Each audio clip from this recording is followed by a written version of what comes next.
Funding Podcast. This is episode 21, and today we're going to be talking about pricing strategy. So, if you have a new business or a new product or service, it's difficult to figure out where your pricing should be at, especially when it's brand new and you're still going through, the experimental phases. So, let's talk a little bit about that strategy here today of how you should price your products or services. So, first, I want to talk about a brand new product or service, and you're bringing it to the marketplace. Remember, the marketplace is what's going to tell us the reality of things. Are people purchasing your product or service or not?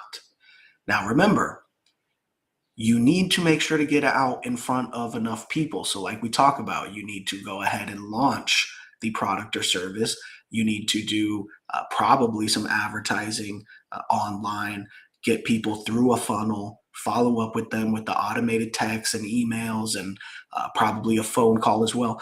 All that kind of good stuff to get it in front of enough people to start getting the feedback on the product or service, including the price point. So, obviously, with a new product or service, you typically want to come in with a lower price point, especially if you don't have any, especially without an established company yet, and if you don't have established reviews on your company and or product or service. You're typically going to want to come in with a price point where people feel comfortable spending that money, even though they don't necessarily have a lot of third party verification that has worked for other people. However, you don't want to price yourself too low to devalue your service. So there's a fine line there of figuring out what I can do to make sure that I'm not devaluing my product or service, but I'm also at a low enough price point to where I can start making sales and get that feedback. Now, I would err on the side of caution and go at the lowest price point that you think you could do. So maybe you think you could sell this product or service for $100, but maybe you feel like I could get away with selling it with 50 if my profit margin would allow that. So let me try it at 50. Because here's the thing: once you get people buying the product or service, you've now validated that it works. The marketplace has told you, yes, this is a valuable product or service. It's solving people's problems, or whatever the case is. Then you can adjust your price point based on how it's selling. Now, another thing here is that you may not even have to adjust your price point, even if it's selling a lot. To make more money, you can also look to increase your profit margin by decreasing your expenses. What you don't want to do is start selling that product or service for, let's say it's $50, and you're saying, wow, a lot of people are buying it. I'm just going to jump the price up to $100. What you'll notice a lot of the times is that that might completely change the game, and you sell only, a quarter of what you were selling. You figure, oh, I'll probably sell the same amount or maybe 75% of the amount, but I'm having higher margins, higher price point on there. But the marketplace is funny, and human psychology is funny. Something that could sell off the shelves for $50 could not sell at all for $100. And I've seen this plenty of times in my own businesses, products, services, or people that we work with.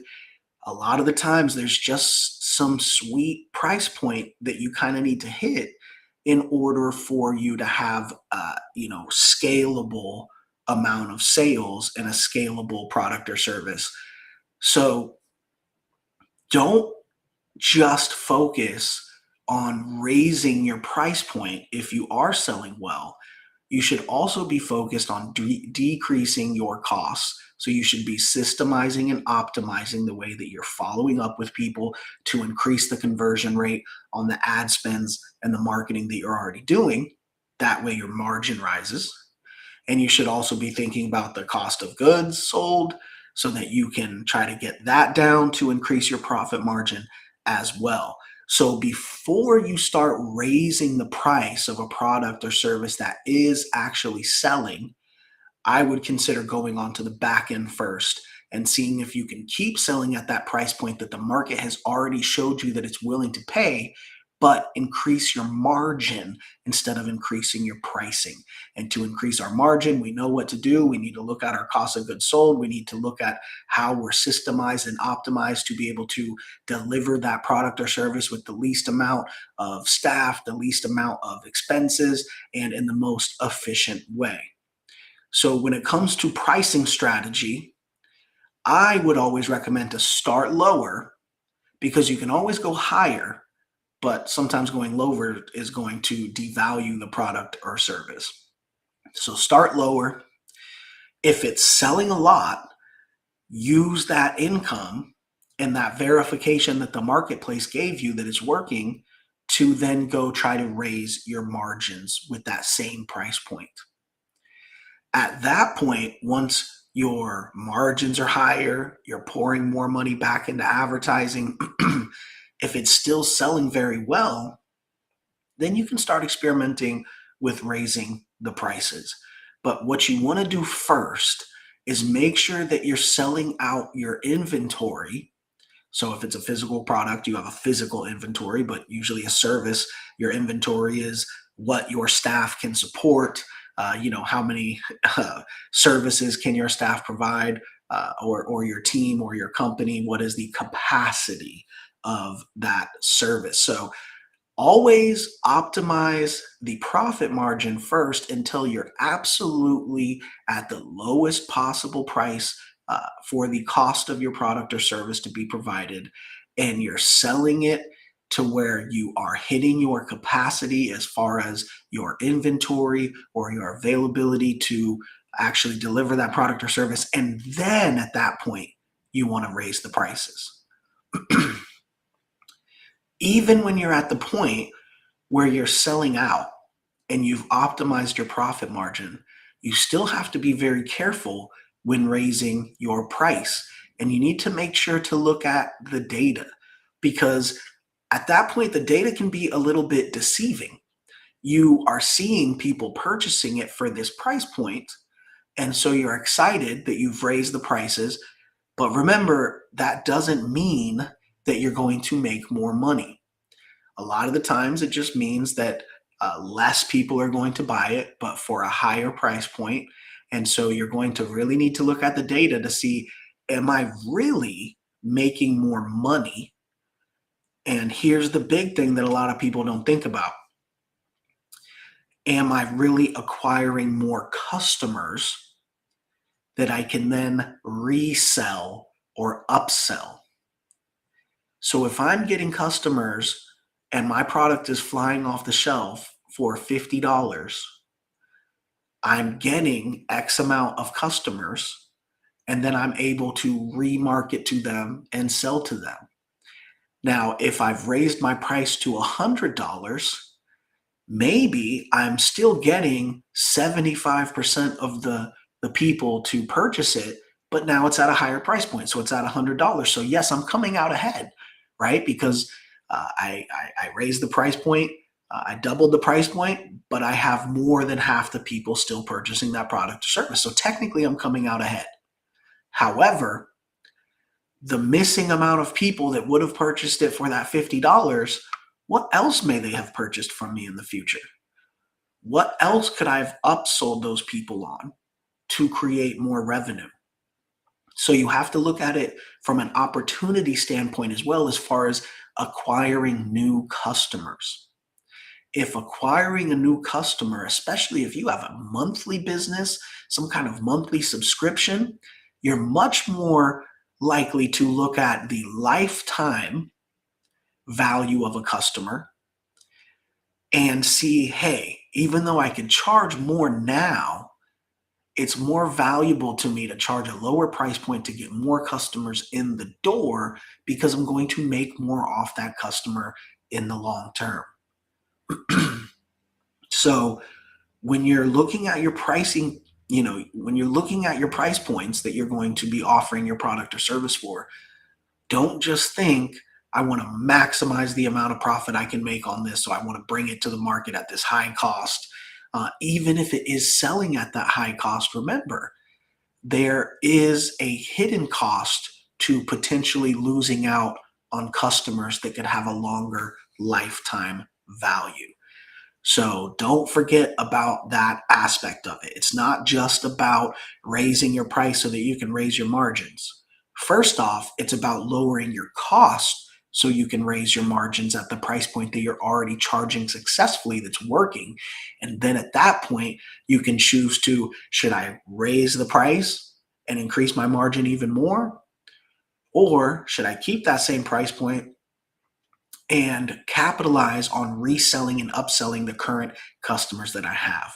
And if I do raise my price point, when you're looking at that data, are more than twice, are more than half the people buying it? Did it actually give you a net positive? You're charging twice as much, but if half or less of the people are buying it, that's a net negative. Now, if more than half the people are buying it, technically that's a net positive, but then you have to look and see, hey, I'm getting less customers that I can in the future sell more to.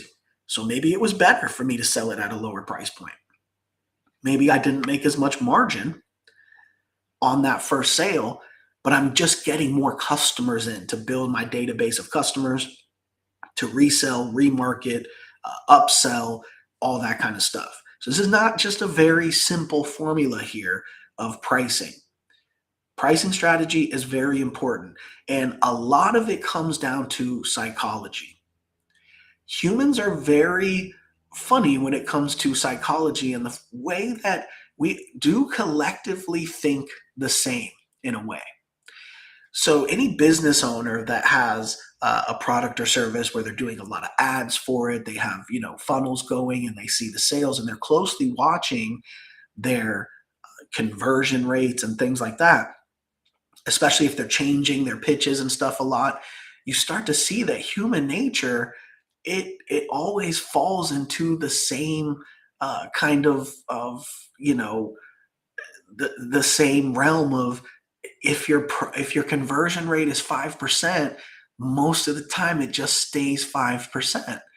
And it's just wild to see that with this offering, just not just the people I've got it in front of a couple of times, but I mean, I have businesses that have been around for 20 years. The conversion rate is still around the same. And no matter what you do to increase it, new advertising, new ways to get it in front of people, adding features to the product or service, so a lot of the times, nothing changes that. It's just 1 out of 20 people who see it are going to do it. And it's really fascinating to look at that. And then you can look at other products or services that you offer and see the same thing. Well, this one is 1 in 10 people do it. And no matter what I try to add to it or build out new pieces of it and sell it in new ways, for some reason, when I get it in front of people, 1 in 10 purchase it. And it can stay that way to infinity. And so it's very fascinating to see the psychology behind this, that people do think the same when it comes to purchasing products or services, or responding to an offer. It really does always work out to the same ratio, which is really fascinating. It's not 1 month it's 10, 1 month it's 5, 1 month it's 2. It's always pretty much a flat 5%. And you're saying, I know every 20 people I get this in front of and get the information to ends up purchasing it. So a lot of this is psychological. And when you're looking at your pricing, you need to keep that in mind.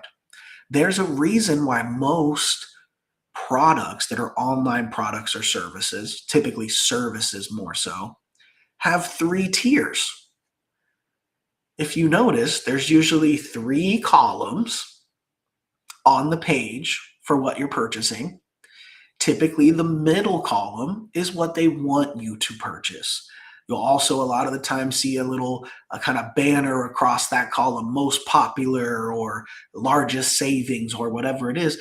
That's the one that they want you to purchase. A lot of the times, the higher price point is kind of just a dream, and it's not even very realistic. And even the company knows that, but they're trying to get you to settle on the middle, which is where they want you to be. So they have some type of starter product or service that's very easy for them to deliver for a very low price point, which makes that seem like the lower tier. So that way They can also have the extremely high price point with all kinds of extra bells and whistles that may not even be needed, but it psychologically makes people land on that middle column. And, again, there's a reason for this. I know when you're hearing this, you know in your mind, every, kind of online service and stuff like that that you've gone to, they have the pricing laid out in those type of columns. You'll also notice that especially nowadays, especially with like software as a service companies and things like that, nowadays, you'll notice there's always a yearly or monthly discount, and it's always usually toggled to the yearly price, and you have to toggle it back to the monthly price to see the monthly price, and they'll give you a heavy discount on the yearly price, which again is psychological, so that they can put the lower price point in front of you, even though when you go to check out, you're actually going to most likely switch it to monthly, which is probably what, I don't know the stats, but 90% of people, I'm sure, switch it to monthly when purchasing these things.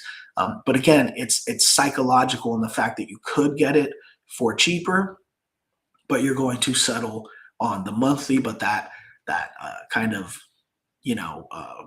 teaser rate is essentially something that can catch your eye with their yearly pricing, which is typically much lower than their monthly pricing. There's a reason why they do that, and there's a reason why they give you the lower price all over the place until you check out or until you toggle it to the monthly cost. So again, that's just another psychological thing there with price points. And if you do have a SaaS business, software as a service, or just any type of service business where you do have those columns laid out, I would recommend trying a yearly versus a monthly price, because it does give you more to play with as far as marketing and advertising, and more tools in your arsenal to pitch as well. So again, fine line here when you're trying to determine the price of a brand new product or service that you're launching. You don't want to go too high, because then you're not going to get enough action to start getting that data. And you don't want to go too low to devalue your product or service. But again, I would recommend to start on the lower side, because that will allow you to get the action. Because what you want to do is get that action and that feedback from customers or potential customers from the marketplace. And the higher price points are much harder to do that at. It's much easier to have a lower price point, get people in the door, responding to the ads, clicking on the ads, getting into your funnel, getting feedback from them, getting the responses from them. And that way you can use that to build. If you have too high of a price point, you're just kind of sitting there waiting and hoping that somebody purchases it. There's way less people clicking on it, way less people engaging. There's not enough people to get that feedback from. Again, you can always start lower and then try to figure out how to increase your margins at that lower price point, and slowly move up the price point after that. But if you start too high, you're really going to shoot yourself in the foot. And in my opinion, it's mostly because you're not able to get that feedback and that action. When I launch a new product or service, that's all I'm concerned about, is getting the minimal viable product out there to the market and getting people clicking on it and getting action. So I'm typically doing a lower price point so that we can get people in the door and see, is this a product or service people are willing to pay for at all? Because if you start too high, they may be willing to pay for it, but they're not paying for it at all because your price point is too high. Now you don't know if you have a viable product or service that you're bringing to the market, because the marketplace purchasing your product or service is what's going to immediately tell you if you have that miracle that we talk about of the marketplace responding to your product or service by purchasing it. That's going to maybe not even happen if you price it too high, but if you price it too low, it will happen. So there's a lot of risk pricing it too high. There's not a risk pricing it too low, as long as you're not losing money on the product or service. Again, get it out there in front of people. And then at that point, once they start purchasing it, that dates it for you. Then you can spend your time on increasing your profit margin at that price point by lowering your costs, systemizing and optimizing how you're delivering that product or service. And then if you're still making great margin, it's still selling off the shelves, then at that point you can start slowly raising the price point. But while you're doing it, you want to analyze everything and say, yes, maybe I am getting a higher price per item that I'm selling, but I'm actually getting less customers. And customers are important to me because I do sell them monthly services or upsells, or I do repeat discounts. And, these type of things all need to be taken into consideration, because you could go down the wrong road and say, it's great, I doubled my price point, I'm making so much more profit per sale. But at the end of the year, you go, wait a minute, I'm actually made less money this year than last year. And the reason for that is I only had 100 customers this year, as opposed to last year, I had 200, 300, 400 customers that I was then able to resell, upsell, remarket to. And so there's a lot more to it than just looking at the price point of that initial sale. You also want to look at the lifetime customer, value as well. Very important. So, with that being said, let's go ahead and get into some questions here on pricing. You can always ask questions. We do stream this live on all the different platforms. You can go ahead and ask any questions you have there in the chat live. And you can also send us DMs. You can send any questions you have to at Kyle Hiersche or at Founding Without Funding. Let's go ahead and get into some of the questions here. So, Dylan is asking, I'm scared people won't buy it if I charge more. How do you get past that? So if you're scared that people won't buy your product or service if you charge more, I would make sure that you're charging the right price point in the first place. And how you'll know that is if it's selling. So if it's selling, then again, I would focus on lowering your costs first to increase your margin before you raise your price.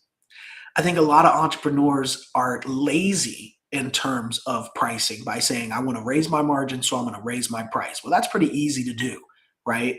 Edit a couple words on a website, edit a payment link button. So easy to just say, let's raise our prices. And that way our margin goes up. The real value, though, is in lowering your costs. And that's where the work comes in. It's much harder to figure out how to systemize, optimize the process and get your cost of goods down. These are things that are actual jobs where you have to go on a journey to do it, and it's going to take time and effort. But those are where value is created. It's easy to just say, let's just raise our prices and hopefully we sell more. The value is in, hey, people are purchasing this product or service for this price and it's going great. What I need to do is take the time and the energy to invest to go get my costs down. Typically, that's going to be negotiating with vendors or whatever it is for your cost of goods. And then it's also about systemizing and optimizing. And that's everything from how you deliver the product to how you're advertising the product, how you're converting people and how you're following up with them. All these different types of things are things that you need to be looking at to say, how could I convert more people for the ad money I'm already spending? That's going to increase your margins, right? How can I purchase my, product or service, costs for less, right? How can I get my cost of goods sold down? Those are things that are going to increase your margin and allow you to keep selling at that price point that you know works. So that's always the first step. I think that's where a lot of entrepreneurs want to push the easy button and say, hey, my product or service is selling, but I want to start really making a lot of money. So I'm just going to increase the price and hope that the same amount of people buy it. Usually that's not going to be the case. You're typically not going to raise your price any substantial amount and have the exact same amount of people keep purchasing it. So the best thing you can do at first is do the easy target, which is harder to accomplish, but it's the easier thing to go after, to say, I want to increase my margins by decreasing my costs. The reason why most people don't go there is because it's harder to do than just saying, I want to raise my prices. So look at that target of lowering your costs before you look at that target of raising your prices, especially if your product is already selling at the price point that you have it at. That's a miracle. Remember, when the marketplace is responding to your product or service with a purchase, putting their money behind it, that is a miracle. So if you already have that miracle going on, don't mess with that yet. Focus on reducing the cost so you're making more on those sales that you're already making. And after that, you can start looking at raising the price point. Okay, we have a question from Ashley. How do you price something when you don't have testimonials yet? So Ashley's asking, how do you price something when you don't have testimonials yet? Great question. You price it cheaply, right?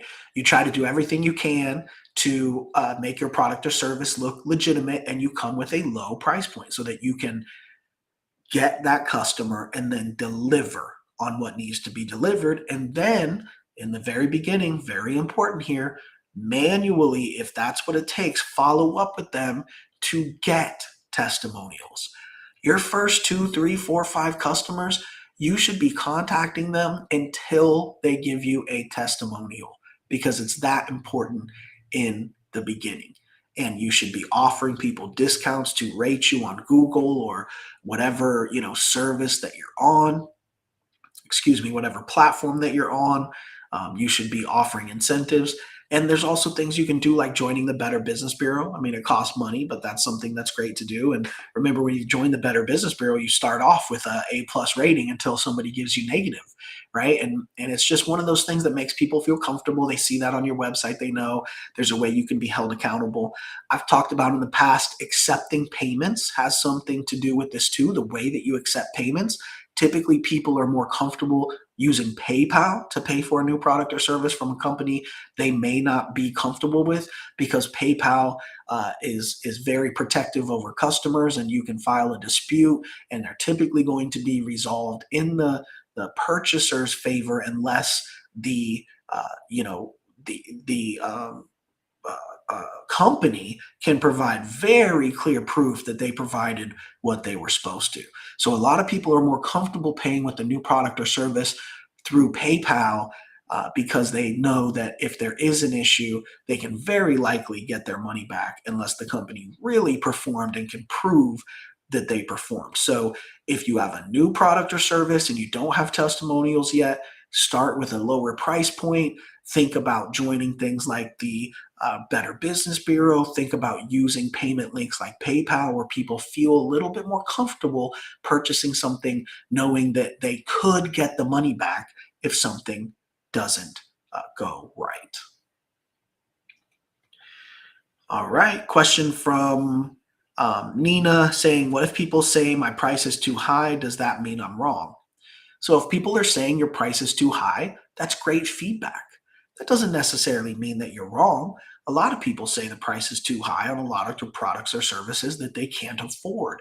But what you need to look out for is how many people are saying the price is too high versus how many people are actually purchasing it versus how many people you're getting into the system. And you need to look at all that and say, okay, what's my conversion rate? Is my conversion rate is not as much as I want, and the feedback I keep getting over and over again is that the price is too high, then lower your price.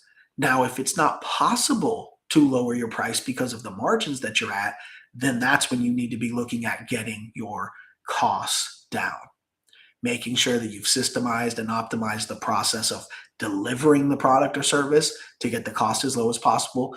Make sure that you've negotiated with your vendors or suppliers to get your cost of good sold as low as possible, making sure that you're capitalizing on all of the advertising you are doing to increase your conversion rate as much as possible. That's going to lower your costs as well and raise your margins. So you need to be looking at all of those things so that you can lower your price if that's the feedback that you keep getting. So if you keep getting that feedback over and over, I would lower the price. But again, before you go on that journey, you can go on the journey of actually bringing the costs down so that lowering the price doesn't actually lower your profit margins.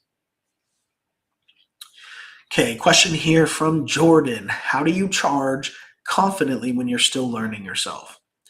So, how do you charge confidently when you're still learning? Well, it's a little bit of an experiment at first. I would, again, start on the lower side, but the market is going to tell you that. So you don't have to be super confident. The market, it's going to unfold and the market is going to tell you when you're doing ads, when you're getting people in your funnels, in your system, sending them the information, following up with phone calls. It's all going to work itself out because you're going to get the feedback of A, is the marketplace purchasing it?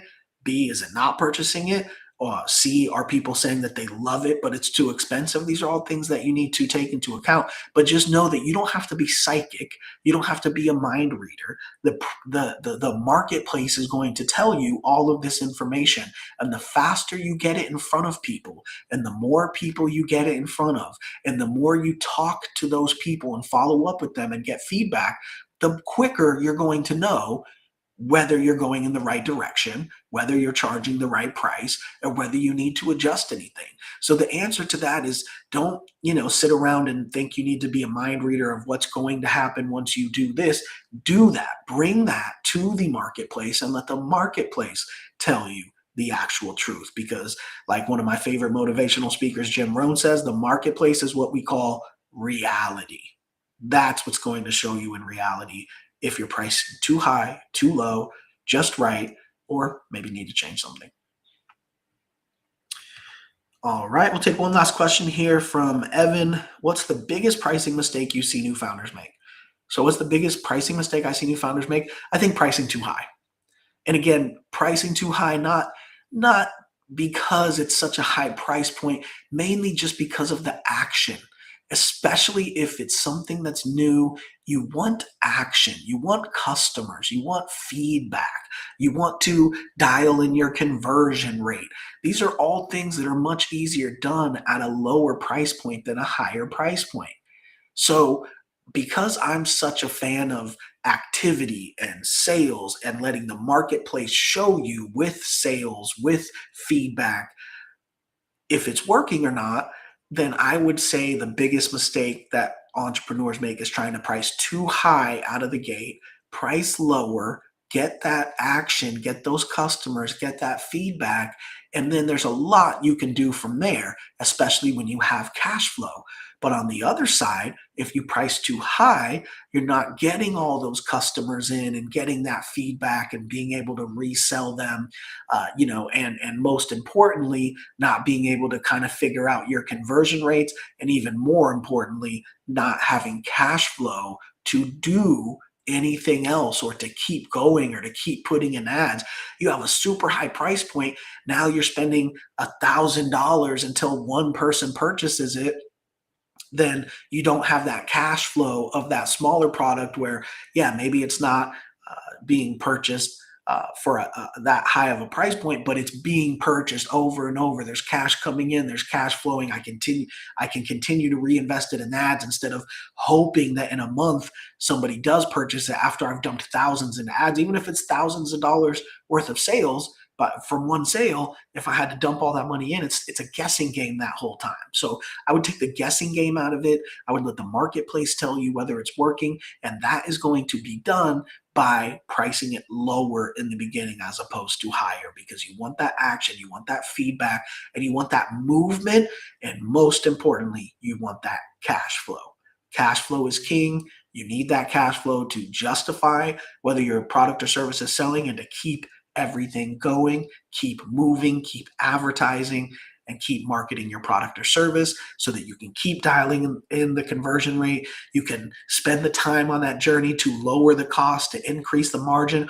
Those are all things that you need some sales and cash flow coming in to do.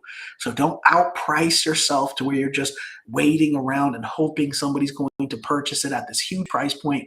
Put in the work by lowering the price point and getting action and activity and feedback, and then go from there. All right. That being said, we'll go ahead and wrap it up. Thank you